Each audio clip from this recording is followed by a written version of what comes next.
Welcome to the New School of Marketing podcast, the place for smart, simple strategies that will amplify your business results. Sharing practical tips, insider knowledge, and actionable advice because marketing is something that every business owner can do. Now, let's get started. Introducing your host, Bianca McKenzie, mum, lover of snow sports, camping, horse riding, and in-demand launch strategist and Facebook advertising knowledge bank. Welcome to the New School of Marketing podcast. I'm Bianca McKenzie, and today I'm talking about launch energy with Amanda Freeman. Amanda Freeman helps soul-led entrepreneurs master their energy so they can overcome, overwhelm, self-sabotage, and burnout, and make a powerful impact in the world with their work. She is an energy alchemist and mentor, as well as a Reiki master and teacher, and an EFT master practitioner, sacred circle facilitator, and intuitive business owner. Wow, that is a lot. Welcome to the show, Amanda. I'm so excited to have you here. Thank you. It is always interesting when your bio is read out and you're like, oh, that is a lot. I love it. I love what you do. Well, let's dive right in. Energy. Can you tell us a little bit more about energy and how it relates to launches and, for either products or businesses or services? Yeah. Yeah. Look, energy is something we know that we all need to show up in our work every day. And it's something that often it isn't as woo-woo as we think. So a lot of people are like, I might be a very practical business owner, but I guarantee that energy is still something that has to be taken into account for you to run your business. So I guess probably one of the most easy to understand aspects of energy, we can call it self-care.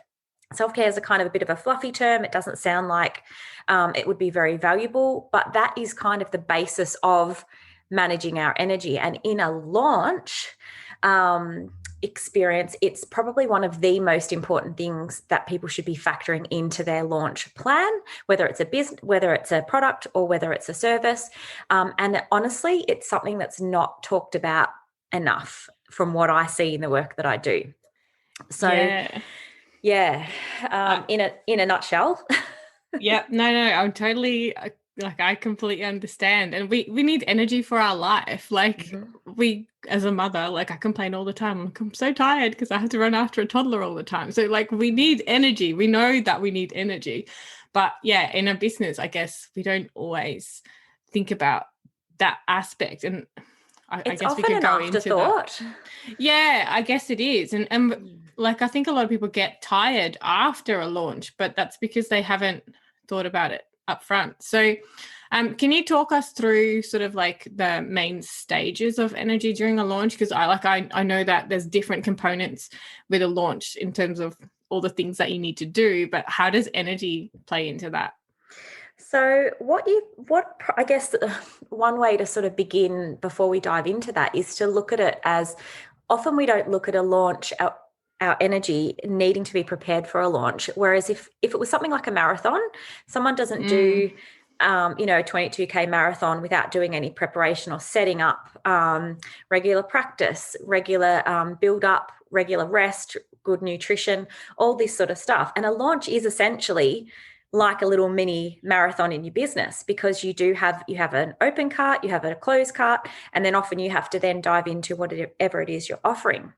But what I see across the board is people don't really put these things in place to support their well-being during a launch. It's all about the getting stuff done, the outcomes, and also people forget that there is a heightened level of stress when we're doing a launch, a lot of unknowns. It's a time where we are going to have our visibility blocks come up, our imposter syndrome blocks come up, our self-doubts, because we are putting ourselves out there in a way that you're not doing during a launch period. So I think, first of all, acknowledging that if we look at it from that perspective, it gives us a lot more permission to really add that self-care and well-being component in, as well as the dates for the lives and the dates for this and the open and the closed cart and things like that. But I have found that there is sort of a process that people will go through during the launch. So I'm happy to share that with you now. So generally it's like, the first stage is I'm excited. I've got this thing I want to share. You've decided you want to sell your product or your program. And there's this rush of adrenaline and passion and purpose where we go, okay, I'm going to do this. And so following that, we might go away and create the thing and decide we're going to get it up and what have you. And then you'll get that doubt. So the next stage is, can I really do this? And that's when the self-doubt, the overwhelm, the am I good enough, that imposter syndrome stuff, the comparisonitis. Maybe there's someone else we know that's doing something similar or who has done something in this area before. And we think, what if it's not as good as them? All of these, personal mind stories and mindset stuff can come up, as well as whatever sort of, I guess, inner blocks and stories that are present within yourself. Launches will often bring them up to the surface as well. Next, there's often a bit of a freak out of, I actually can't do this. You may have the whole thing planned. Yeah. You may have everything in place. You may have worked through that initial self-doubt, and then you're like, holy crap, I'm actually going to show up and share this. And what if nobody likes it? What if nobody signs up? So you can see just in, and there's 8 stages that I tend to talk about. You can see already that's a lot of thought, a lot of energy going to just being able to take the next step and the next step and the next step. Yeah. Then often we'll open our cart and no one will buy. So maybe you've put it out there, no one hits like, no one comments, no one signs up. And then that real sinking feeling can come in of, I should just stop now. There's often this desire to shrink, to not show up, can come up at this point.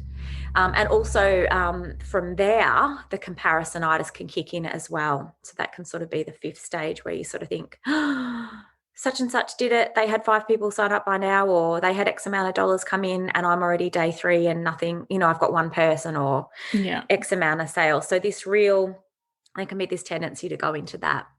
Then when people are signing up, people will often get this surge again of this adrenaline of, yes, I'm doing the thing. It's all going to be okay. And we really get that opportunity to be in that energy of expansion again. And this is really what we want to be setting up to be where we're at throughout our entire launch. And it can be done. So these steps I'm describing are what most people who aren't maybe factoring in self-care will go through. And rather than moving through each one quickly, this is where people can sort of get stuck in each of the stages. So the idea is that each individual person will go through their own experience of this. Some people might lean into one stage more than the other, but the idea is to, whatever comes up, be able to navigate quickly and smoothly through them so you can get to the part of your launch that you need to without holding yourself back, sabotaging or stopping. Yeah. The final 2 stages are when your cart's almost closing. So we'll often get that thing of, oh my gosh, I'm so sick of talking about myself. I think everyone's sick of hearing me. I'm sure everyone's annoyed with me. I better not say any more. And we kind of can often get this contraction again of our energy and a desire to hide a little bit, when actually this is the time where we need to recognize not everybody sees everything we post. Not everybody comments or likes. It doesn't mean they're not listening. So when we can stay in our energy of staying the course and keep sharing, keep showing up for ourselves and whatever it is we're launching, that's what we want to, that's the energy we want to be staying in. And then, of course, there's the closing of the cart where we have all the feels of, thank goodness that's over. How did I go? And at this point, you'll often be in one of 2 spaces, which is, I'm energized. This is exciting. You have a little bit of time and space to reflect, hopefully, on what's worked and what hasn't. Or you're completely exhausted. And this is what we want to be avoiding, because that, if you're completely exhausted, how are you then going to do the next part, which is delivering the service? You don't want to be at the end of a launch feeling completely depleted, exhausted, and, drained. We really want to be hitting that point where you can go, okay, now I've still got the energy to now support the people or deliver the products and things like that. So you can see that there's quite a lot of things that you will go through in a launch. It's I'm just seeing the ups and downs of the roller coaster. It's full on. And I can definitely recognize some of the stages as well. And I'm sure that everyone who's ever launched has been there. So how can people kind of, avoid a launch burnout, so to say? Yep. The most powerful thing, it's like anything really, it's to kind of have your first launch for some people and really notice which of those sort of stages derailed you. Like there's power in that knowledge of going, wow, comparisonitis really took over and stopped me from showing up. Or I really did find I got into the zone of self-doubt and self-sabotage. And these are the areas where my energy really suffered, or I wasn't able to move through very quickly. So being able to sort of, if you've been through a launch, being able to reflect and really be honest with yourself as to where your energy and mindset gaps were, that can be really powerful. If you haven't done a launch before, in a way, you're kind of lucky because you can put some things in place straight up to really ensure that, you have, if you've listened to this podcast or you've spoken to anyone who's done a launch, maybe you've got some awareness of what has happened to other people and how it has, how their energy has impacted their ability to show up fully. So you can create a plan based on that. So you're setting yourself up for success. And really what it comes down to is understanding that during a launch, it is a high stress experience, whether you've done 1 or whether you've done 20, it's going to be a period of time where, as I said, all your triggers will often be, trigger buttons will be pushed, and all of that, the underlying stuff that you haven't maybe been able to address will often come up because we are putting ourselves out there. So first of all, giving yourself permission to really have self-care be a part of the planning process. So whatever your normal self-care maintenance is, whether it's yoga, whether it's meditation, whether it's your mastermind group, basically double it. Yeah. Wow. Okay. that's it in a nutshell. You're going to want to be really looking at getting enough sleep, making sure you're getting enough movement. A lot of people will fall into this, I guess, societally, that's not the right word, accepted push and hustle culture. Yeah. So knowing that is something that's ingrained in our psyche, particularly in the online world, and saying, okay, going into this experience, I've got 2 choices. Do I want to fall into that trap of the push, hustle, grind culture, or am I willing to allow space and self-care as part of sharing my work? And even just having that moment of giving yourself permission to view it in that way instantly changes the energy. Even just talking about it, you can feel that that's different. Yeah. Push, hustle, do, strive, achieve this goal versus, okay, I'm going to really look after myself. I'm going to call in my aligned clients. I'm going to set up my personal energy and the energy of my space in ways that feels really supportive.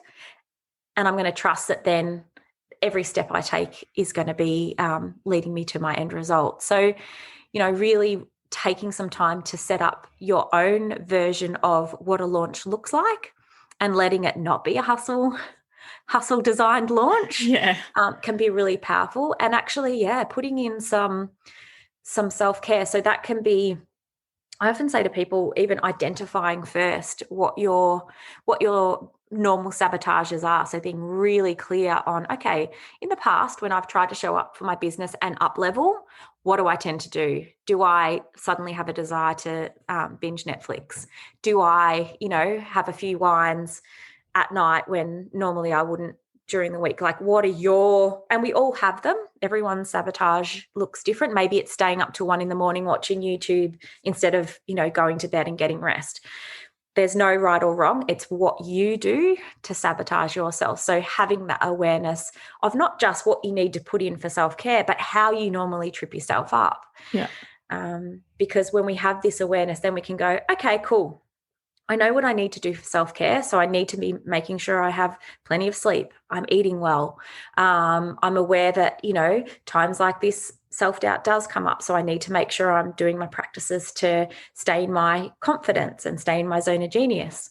But also these are the things I tend to do to sabotage myself. So how am I going to keep my radar on, or do I need to have some accountability from my coach or my mastermind community to say, hey, if you see me doing these things, can you please help me come back to my center if I go into automatic sabotage? So it's kind of like a plan of its own in addition to your launch plan. It is. It sounds like it. And I can totally see, like, going back to myself and how I came out of, I'll call it corporate. It wasn't necessarily corporate, but yeah, the work hustle and the almost feeling like you're cheating when you're taking a step away. And I still feel like that sometimes. Like if I have a launch plan, I feel like I need to constantly like show up and I constantly need to do this and this and this. But I also know that I will go through those roller coaster stages of, not feeling good enough and all of that. So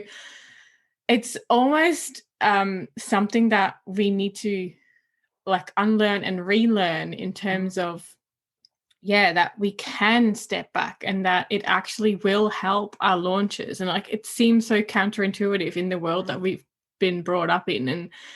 And also how it's this thing of if we get those things come up. So say, for example, for you, if you step into that hustle culture or if you don't do all the things, that there's something wrong with us.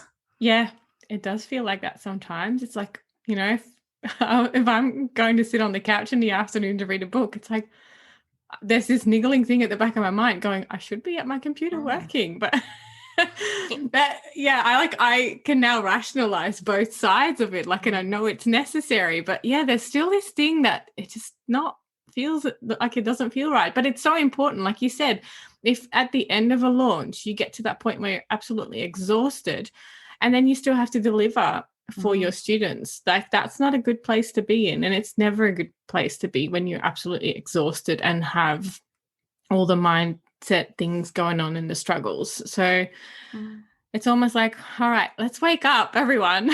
We need to do this. We do need to factor this into our plan. Like, and I talk about launch plans and things like that all the time, but in terms of what you need, like all the strategic elements that you need to do. But you do need to factor in some self-care. Like if you have to show up every single day, going on lives and having webinars, you need to have some sort of self-care factored in because you're going to run out of energy and you're just going to be flat. And that's not a good thing for a launch either. So it's not a good thing for the launch, and it's not a good thing for, it's not a good thing for sustainability. In our business as well, particularly if you have a business that has multiple launches. So the idea is, the power in this is going, okay, I know that and we know this, when we up level and grow, when we're putting ourselves out there, we are more likely to come across those mindset blocks or those old stories and things like that. So it's not about trying to have a launch that has none of that sort of up and down. We are having a human experience. We are people. We do have a lot of components in our life. So whether it's a launch or not a launch, there will always be ups and downs. So it's not trying to create this hyper positive reality where nothing goes wrong. It's about saying, okay, I know in a launch experience, there are going to be times of stress where I'm going to feel more vulnerable to some of this mindset and energy stuff. So how can I give myself the tools? How can I set things up?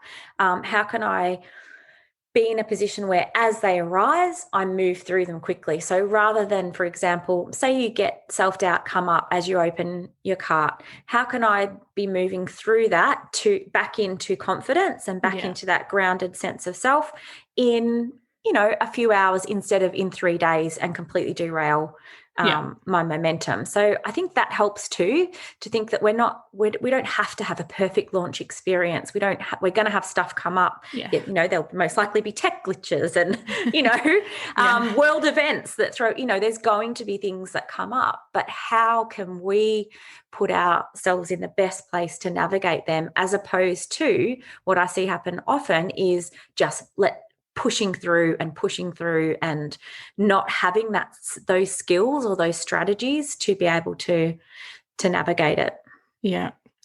I love all of this, and there's always still so much that I can learn. And I think we all sort of can. So once we've kind of done that and we're at the other side of our launch, I know there's always something we forget after a launch. Can you tell us what it is? We always do this.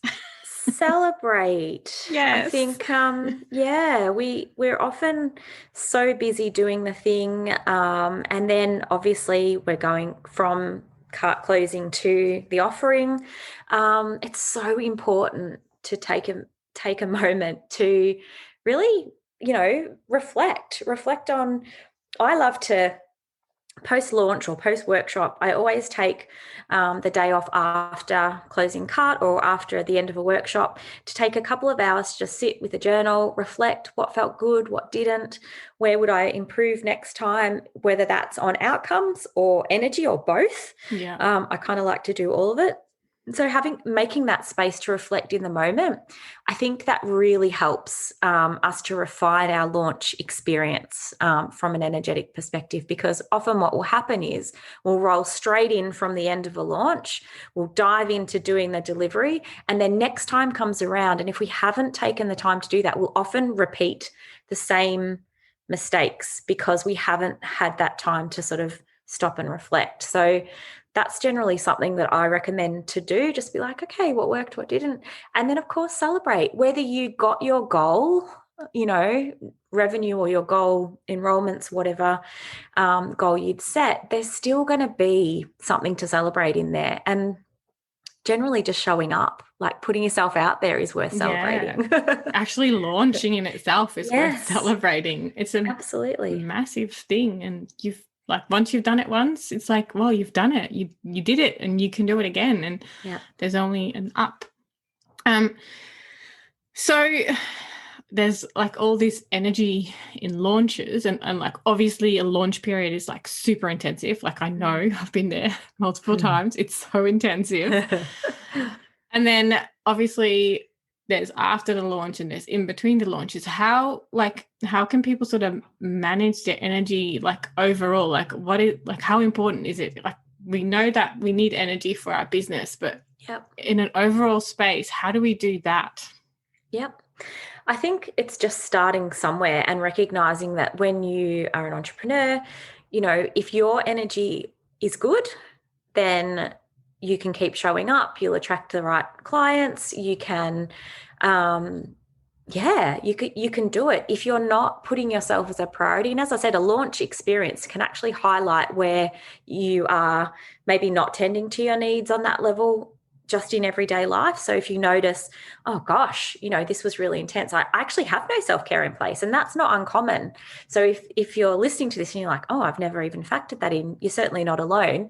But it can be a great opportunity to go, okay, so where in my everyday business am I not putting my needs into place? And it's funny because a lot of the people I work with either come from corporate or they come from business cultures where the hustle is the norm. And a lot of the work we do is actually unlearning that. So I have one client who working with at the moment, and I said to her the other day, she said, oh, I went to yoga and then I went for a walk along the beach. And then when I got back and I did my 3 hours in the afternoon, I got so much done. I said, yeah. And she's like, but it's taken us, been working together for about 6 weeks. She said, it's taken me this long to not feel guilty that I'm not at my computer at 9, finishing at 5. But she's actually found a way to be even more productive in 3 hours than she ever was in 7 or 8 hours. So it really is a cultural unlearning, and it does take time. So what I recommend is, start from the start. Like, where are you feeling depleted? Where is your energy, feeling really out of alignment? And what's just one thing you can put in place to start changing that? And I think we can get overwhelmed because we think, oh, self-care means doing X, Y, and Z and for X hours a day, things like that. But literally, if we just start to change one thing. So, for example, for this lady, it was simply joining a yoga class and committing to that twice a week. And from there, she was able to bring in going for a walk on the other days. And from there, it was she had the energy to try doing some meditation practices. She was able to create some mantras to put in to support this. So it's kind of like bit by bit by bit, this this self-awareness and setting up the energy so you can show up in your business is a deeply personal thing. And I think where some people get caught as well is they try to subscribe to someone else's method of self-care or someone else's idea of what the best self-care is. But the truth is we're all so unique. And so it's about crafting something that works for you. It's no point getting up at 5 a.m. and doing your morning pages if you don't like getting up at 5 a.m. Yeah. You know, it's honestly, giving yourself permission to explore what works for you and then taking the baby steps to implement it is so much more powerful than subscribing to hours of doing a practice that doesn't resonate with you. I think the permission part is a big one, and the unlearning part is a really big one, I think, for our society. I still feel guilty when I am not at my computer for, you know, however many hours I have after I drop my daughter off at daycare. But yeah, it's recognizing that and then allowing yourself. And sometimes I still have to ask permission from my mastermind group. Yes. That's it. And that's, you know, a really valid point too. You know, we're, as entrepreneurs, it's often such an isolating experience, and we can very much get in our own heads and, you know, get into our personal sabotage patterns. Knowing that you have communities to support you, and knowing that you have safe spaces where you can say, hey, you know, I've got a busy time coming up. My tendency is to overwork. I think I'm doing that again. I just needed to sort of say that out loud. That in itself is a powerful act of self-care, because I think culturally, again, I mean, particularly as women, we are told to do all the things, do them alone, do them ourselves. Like, we have to be mothers, we have to be housekeepers, we have to be business owners, we have to be the perfect wife, we have to be the perfect friend, we have to be the perfect partner, we have to be the perfect children. Like, there's just so much pressure for us to somehow by ourselves navigate all the things. Whereas the truth is we need our communities. And that's why, I mean, that's part of why I do what I do, because I feel like it's not normalized in our culture, and particularly in our online world, to have to need those soft places to share when you're not doing so well, and when you do need some support with navigating, you know, what even works for you, and being able to say, actually, I am exhausted and burnt out. Yeah. You know, so I think that's so important to recognize that, yeah, we don't have to try and do all the things and do it alone. That's why coaching and masterminds and, you know, healing circles and things like that, that's why we are so powerful and so important. Yes, I 100% agree. And it's like, I know it's not just us women, but yeah, we do shoulder so much more most of the times in our lives. And obviously I can't speak for men because I'm not a man, but yeah, we do. It's definitely ingrained in the culture for men as well. You know, this thing that they have to be a breadwinner, and then if they're not the breadwinner, who are they? Like, they've got their own cultural burdens to untangle as well. I think for me, I predominantly work with women, so I definitely have that struggle at the forefront, but it's definitely not just you know, restricted to us. Interestingly enough, really interesting listening to my community at the moment as we are in our fourth lockdown in Melbourne, because there is this expectation. So now not only are we solopreneurs working from home, but so many women are now also being expected to homeschool their children, plus and not even just entrepreneurs, women who are now have to work from home whilst homeschooling their children, whilst trying to manage the household, whilst trying to navigate, you know, the challenges that are coming from loss of income and things like that. So right now is a particularly challenging time energetically for many of us. And I think acknowledging that when the stress increases like this is now for, you know, the Victorian community in particular, that we do go into a trauma response as well, especially for those of us who have chronic illnesses or have experienced trauma before. It is a time to be conscious that we can move into fight, flight, freeze. We can feel overwhelmed, and again, to remember to create a little bit more space, to step a little bit back and let less be more. Yeah. And it's almost like reinventing that self-care, because a lot of us, like we would be doing yoga classes or other things otherwise, and we can't at the moment. So it's back to that, what worked. And for us, it was definitely walks. Thankfully, this time around, my daughter can still go to childcare, but walks and being outside. And thank goodness the weather is great, because that helps a little bit with everything as well. At least it's not super gloomy, and I don't know how we would survive that. But self-care and managing your energy it's important in everyday life. But I really love talking business. I love talking to you about in our businesses, because we don't often think about it, especially not if we've come from corporate and we just like go, and we have to unlearn some of the things. So I really, really loved talking to you about that. Thank you.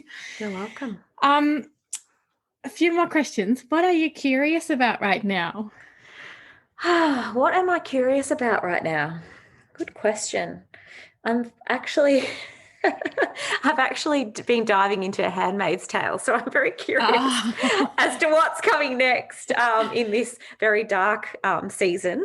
And actually at a time like this where we're kind of in our own lockdown and we've got these restrictions, it's really interesting timing to be watching a show that's got so much oppression in it. That's a bit random, but definitely I'm curious as to how the rest of the season's going to unfold. You might just have to tell me. I stopped watching in halfway through season 2 and I just couldn't handle it anymore. Oh, it's very dark. It was quite, being in lockdown and watching this show, because I had a bit of catching up to do. It was actually, I'm thinking, this is a little bit traumatic. But I'm definitely curious as to how that's going to unfold. So you might have to just tell me. And if you had an extra $1,000 in your marketing budget, what would you spend it on? I think for me at the moment, it's really getting my content out there. I've got so much content after, my business turns 11 in June. Yeah. And that's something that I've really struggled with is getting it out beyond my inside communities. So I think that's definitely on my radar, and $1,000 would be a great head start on that for sure. Awesome. I love that. Yeah, content is really good, and you have so much. I know that. All right. Well, that is the end of this week's show. If you have questions about launch energy, head to amandafreeman.com.au. A really big thanks to you, Amanda, for coming on the show. I really enjoyed talking to you. Thank you so much. I could talk about this sort of stuff for hours. So, and I think it is something that, I'd love to be talked about more. So I really appreciate being able to come on and normalize all the feels of launching, and hopefully, give everyone permission to take a little bit more care, and make it like an easy experience, a joyful experience, and an experience that isn't something we dread, because it can be something where we can ride those waves of the roller coaster and not actually have it take us out. So hopefully there's some tips there to help with that. I definitely think there is. And thanks everyone for listening. If you like the show, don't forget to subscribe and leave a 5-star rating and review on iTunes, Stitcher, Spotify, or wherever you heard the podcast. Your review will help others find the show and learn more about the amazing world of online marketing. And don't forget to check out the show notes for this episode at newschoolofmarketing.com, where you can learn more about Amanda, check out useful links, download free resources, and leave a comment about the show.